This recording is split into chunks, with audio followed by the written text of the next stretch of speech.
কেউ শত্রুতা করে আপনার বিরুদ্ধে ব্ল্যাক ম্যাজিক করবে, কালো জাদু করবে, তাবিজ কবজ কবিরাজ দিয়ে আপনার ক্ষতি করার চেষ্টা করবে। আমাদের সমাজে ঘরে ঘরে আজকাল ব্ল্যাক ম্যাজিক এবং জাদুগ্রস্ত রোগী পাওয়া যায়। এই আওয়াব শ্রেণীর বান্দা আপার ক্লাসের মুসলমানদের আমল হলো চাশতের নামাজ। যে আবু হুরায়রা রাদিয়াল্লাহু তাআলা আনহু তিনি ইরশাদ করেছেন, আওসানি খলিলি বিসালাস, প্রিয় নবী সাল্লাল্লাহু আলাইহি সাল্লাম আমাকে তিনটি বিষয়ের ওসিয়ত করেছেন। কয়টি বিষয় ওসিয়ত করেছেন? আমাদের প্রিয় নবী সাল্লাল্লাহু আলাইহি সাল্লাম এই সাহাবীকে ওসিয়ত করেছেন এই হাদিসে তিনটি বিষয়। লা আদাহুন্না হাত্তা আমুত, আমি মৃত্যুর আগ পর্যন্ত এই তিনটি কাজ কখনো ছাড়ব না, কারণ এই তিনটি কাজ যেন আমি সব সময় করি। নবী করিম সাল্লাল্লাহু আলাইহি সাল্লাম সে ওসিয়ত আমাকে করে গেছেন, আমি এই কাজগুলো কখনো ছাড়ব না মৃত্যুর আগ পর্যন্ত। সাহাবী তার সংকল্পের কথা বলছেন। সে কাজগুলো কি? সাওমু সালাসাতি সিয়ামু সালাসাতি আইয়াম মিন কুল্লি শাহর, প্রত্যেক মাসে 3 দিন করে রোজা রাখা। প্রত্যেক মাসে 3 দিন করে কি রাখা? চান্দ্র মাসের 13, 14, 15 যেগুলোকে আইয়ামে 20 বলা হয়। নবী করিম সাল্লাল্লাহু আলাইহি সাল্লাম নিয়মিত রোজাগুলো রাখতেন। এই রোজাগুলো সেহের এবং ব্ল্যাক ম্যাজিক থেকে মানুষকে রক্ষা করার জন্য পরীক্ষিত এবং অনেক বড় উপকারী। আমাদের সমাজে ঘরে ঘরে আজকাল ব্ল্যাক ম্যাজিক এবং জাদুগ্রস্ত রোগী পাওয়া যায়। রোগী নিজেও জানে না, রোগীর আত্মীয় স্বজন যারা আছেন তারাও অনেক সময় জানেন না যে এখানে ব্ল্যাক ম্যাজিক করা হয়েছে। সাধারণ রোগ মনে করে তার জন্য দৌড়ঝাঁপ করেন। এই ব্ল্যাক ম্যাজিকের রোগীদের চিকিৎসার জন্য চান্দ্র মাসের 13, 14, 15 এই দিনগুলোতে রোজা রাখার কোনো বিকল্প নাই। আর যারা সেফে থাকতে চান, নিরাপদে থাকতে চান, ব্ল্যাক ম্যাজিক কাজ করবে না। কেউ শত্রুতা করে আপনার বিরুদ্ধে ব্ল্যাক ম্যাজিক করবে, কালো জাদু করবে, তাবিজ কবজ কবিরাজ দিয়ে আপনার ক্ষতি করার চেষ্টা করবে, আপনার কোনো ক্ষতি করতে পারবে না। সকাল সন্ধ্যার দোয়াগুলো পড়বেন আর সেই সাথে এই চান্দ্র মাসের 13, 14, 15 এই দিনগুলোতে রোজা রাখবেন। তো সাহাবীকে নবী করিম সাল্লাল্লাহু আলাইহি সাল্লাম 3 দিন প্রতি মাসে রোজা রাখতে বলেছেন। সেটা এই 3 দিন হতে পারে বা যে কোনো দিনও হতে পারে। এটি হলো প্রথম ওসিয়ত। দ্বিতীয় কি? ওয়াসসালাতুদ দুহা, চাশতের নামাজ যেন আমি কখনো না ছাড়ি। নবী সাল্লাল্লাহু আলাইহি সাল্লাম আমাকে ওসিয়ত করেছেন। ওসিয়ত সাধারণ উপদেশ না, ওসিয়ত হলো মনের গভীর থেকে নিংড়ানো উপদেশ, যেটা কখনো ছাড়বা না। পরম আপনজনদেরকে মানুষ ওসিয়ত করে। নবী সাল্লাল্লাহু আলাইহি সাল্লাম তার সাহাবীকে ওসিয়ত করেছেন যে প্রতি মাসে 3 দিন নফল রোজা রাখা, এটা ছাড়বা না। আর চাশতের নামাজ কখনো ছাড়বা না। এই হাজার হাজার মানুষের সমাবেশ, না হলেও 30-40 হাজার মানুষ হবে। এত মানুষের মধ্যে মাত্র 2 জন লোক হাত তুলেছেন। নবী করিম সাল্লাল্লাহু আলাইহি সাল্লাম যেটা সাহাবীকে ওসিয়ত করে গেছেন, এই চাশতের নামাজ কি এই সম্পর্কে যদি আমি এখন প্রশ্ন রাখি, 80% মানুষ আমার ধারণা এটা বলতেই পারবে না যে এটা কোন নামাজ কখন পড়ে। আর এই কারণে এই বিলুপ্ত হয়ে যাওয়া আমলটিকে পুনর্জীবন দেওয়ার জন্য, পুনঃপ্রতিষ্ঠা করার জন্য আমি এই বিষয়ে কথা বলতে চাই। আল্লাহ রাব্বুল আলামিন আমাদেরকে এটা পুনরায় প্রতিষ্ঠা করার তৌফিক দান করুন।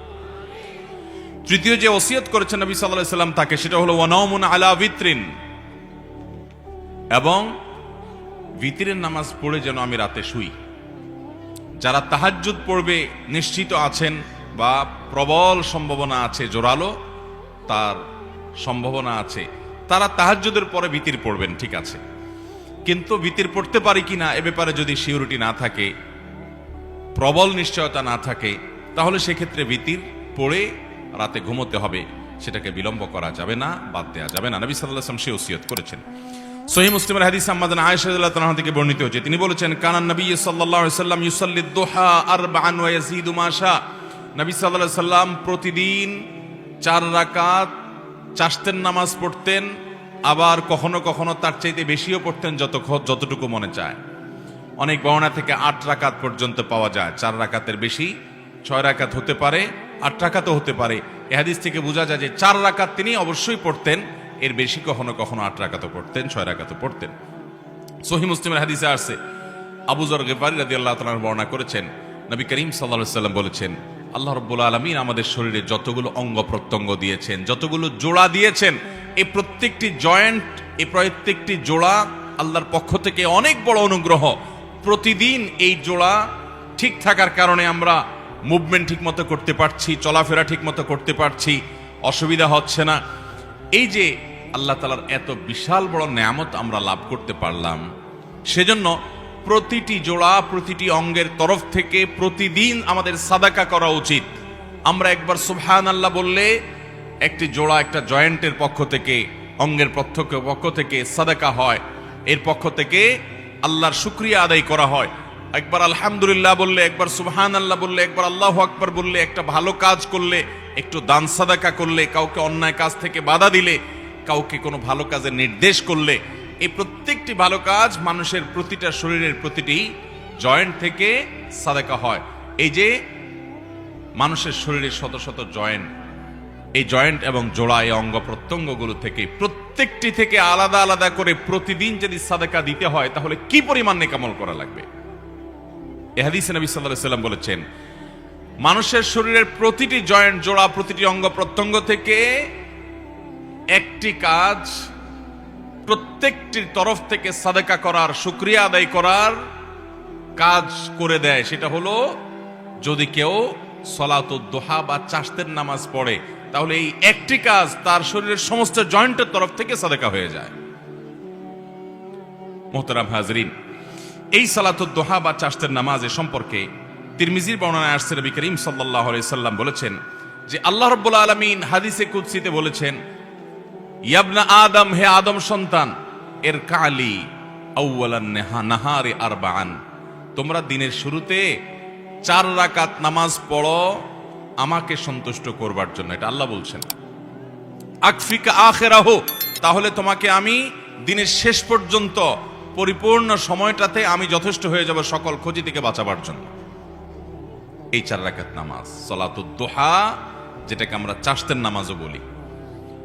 নবী আলাইহিস সালাম অন্য হাদিসে বলেছেন, লা ইউহাফিযু আলা সালাতিদ দুহা ইল্লা আওয়াব, যারা আল্লাহর দিকে ধাবিত, আল্লাহর দিকে অগ্রসর, এলিট শ্রেণীর মুসলমান, সাধারণ শ্রেণী না, একেবারে সর্বোচ্চ মর্যাদার, সর্বোচ্চ শ্রেণীর আপার ক্লাসের মুসলমান, যারা এই আপার ক্লাসের মুসলমান, তাদের কাজ হলো আল্লাহর পথে ধাবিত তারা থাকে, আল্লাহর দিকে ঝুঁকে থাকে, আল্লাহর দিকে অগ্রসর থাকে।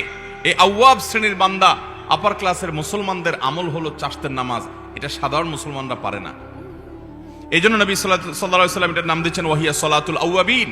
এটা হলো আওয়াবিনের নামাজ, অর্থাৎ আল্লাহর দিকে যারা ধাবিত থাকে তাদের নামাজ, সালাতুদ দুহা। এই নামাজটা কখন পড়তে হয়? এই নামাজটা পড়তে হয় সূর্য যখন তেতে যায়, সূর্যের উত্তাপে যখন বালি মাটি একটু গরম হতে লাগে, তখন থেকে নিয়ে জোহরের ওয়াক্ত হওয়ার আগ পর্যন্ত। এটা গরমের সিজনে এক টাইম হয়, শীতের সিজনে আরেক টাইম হয়। কারণ গরমের সময় সূর্য এক সময় উঠে, শীতের সময় সূর্য আরেক সময় উঠে। আনুমানিক বেশিরভাগ সিজনে দেখবেন আপনি 8টা, 8:30টার পর থেকে নিয়ে আপনার জোহরের আগ পর্যন্ত এই টাইমটাতে বালু তেতে যায়। কখনো একটু দেরি হয়, 9টা বাজে, বা কখনো একটু আগে হয়। তো এই 9টা, 10টা, 10:30টা এই টাইমগুলোতে জোহরের ওয়াক্ত হওয়ার আগ পর্যন্ত 4 রাকাত নামাজ। কোন কোন বর্ণায় অবশ্য 2 রাকাতের কথা বলা হয়েছে, কিন্তু বেশিরভাগ বর্ণায় 4 রাকাতের কথা বলা হয়েছে। আবার অনেক বর্ণায় 8 রাকাতের কথা বর্ণিত হয়েছে। 2 রাকাত করে পড়তে পারেন। সলাতুল লাইলি ওয়ান নাহারি মাসনা মাসনা, নবী সাল্লাল্লাহু আলাইহি ওয়াসাল্লাম বলেছেন, রাত এবং দিনের নামাজ হলো 2 রাকাত করে। নফল নামাজগুলো 2 রাকাত করে পড়া উত্তম। যাই হোক, অনেক উলামা ইকরাম 4 রাকাত একসাথে করার কথাও বলেন। 2টা ওয়ালা আছে আমাদের মধ্যে, 2টা কওলি আছে। যাই হোক, তো চাশতের নামাজ হিসাবে আপনি 9টা, 10টার দিকে কমপক্ষে 4 রাকাত নামাজ পড়বেন। কোনো সূরা নির্ধারিত নাই, যেই কোনো সূরা দিয়ে পড়তে পারেন, সূরা ফাতিহার সাথে আরেকটা সূরা মিলিয়ে। এরপরে আপনি অন্য সব নামাজের যে নিয়ম আছে ঠিক একই নিয়ম, বিশেষ কোনো নিয়ত নাই। আমি সালাতুদ দুহা পড়তেছি, চাশতের নামাজ পড়তেছি, যে নামাজ আমার পুরো শরীরের প্রতিটি অঙ্গ প্রত্যঙ্গ, প্রতিটি জয়েন্ট জোড়া থেকে এই নামাজটাই যথেষ্ট হয়ে যাবে, আমি সেই নামাজ পড়ছি। যে নামাজ পড়ার জন্য নবী সাল্লাল্লাহু আলাইহি ওয়াসাল্লাম একজন নয়, বেশ কয়েকজন সাহাবীকে ডেকে ডেকে আলাদা করে ওসিয়ত করেছেন। ওসিয়ত আর সাধারণ নসিহত উপদেশ এক জিনিস না। নবী সাল্লাল্লাহু আলাইহি ওয়াসাল্লাম ওসিয়ত করেছেন। ওসিয়ত সাধারণত বলা হয় কোন ব্যক্তি তার মৃত্যুর পরেও যেন কোনো কাজ করা হয় সে সম্পর্কে যে উপদেশ দিয়ে যায়, গাইডলাইন দিয়ে যায়, ওটার নাম ওসিয়ত। এটা মানুষ একান্ত আপনজনকে করে। আমাদের প্রাণের নবী সাল্লাল্লাহু আলাইহি সাল্লাম তার একাধিক সাহাবীকে, বেশ কয়েকজন সাহাবীকে ওসিয়ত করে গেছেন যে এই নামাজ কখনো ছাড়বা না।